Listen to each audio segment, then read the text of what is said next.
iGolftv, waking up your game.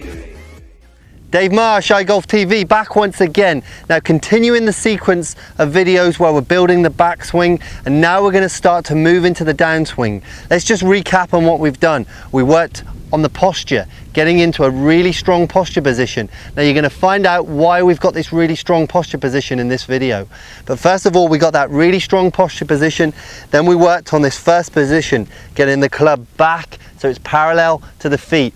Then we turned it back onto this golf ball that's 20 inches behind, and then we continued to keep the lower half very stable and connected to the ground, and we just continued to rotate that upper half of the body. Some of you are going to be able to have better rotation than others, and that's going to really be the main deciding factor in the length of your swing.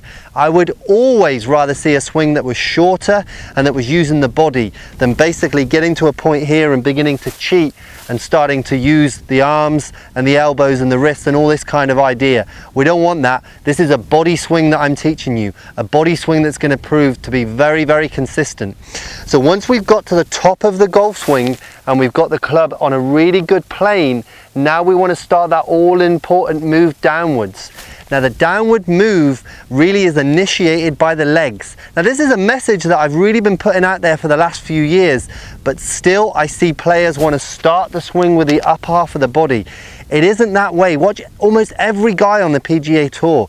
Watch how they initiate the swing with the lower half of the body. It's a movement from the ground upwards. Basically what's going to start to happen is the right knee and the left hip are going to start to engage. If you watch somebody like Tiger, you can watch, or Rory, you can watch their hip action from the top of their swing really begin to initiate.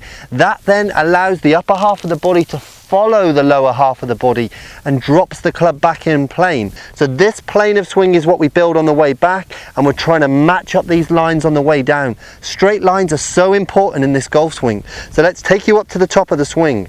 From this point here to here to here. Now from the downswing is going to start to be initiated from the legs.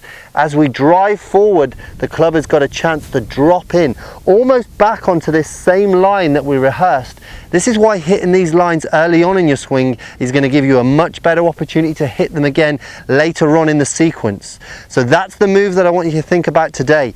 Once we've reached the top of the swing, we're going to begin to rotate that left hip out of the way, and we're going to start to learn to get the club back down into this position.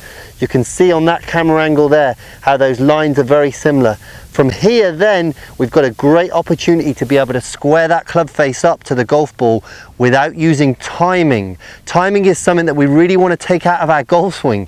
Yes, timing is going to change from day to day, but the more solid fundamentals you can put into your game, the less timing is going to have a big effect. And that's basically where the fluctuations are going to come in your golf game.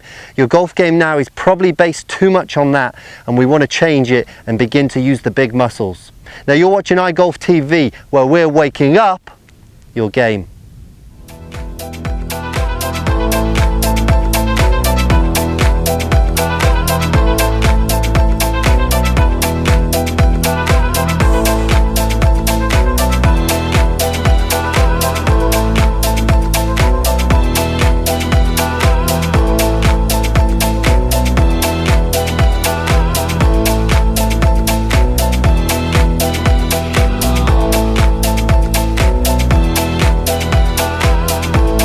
To this position, we're now driving forward, strike the ball, and we want the club coming through here.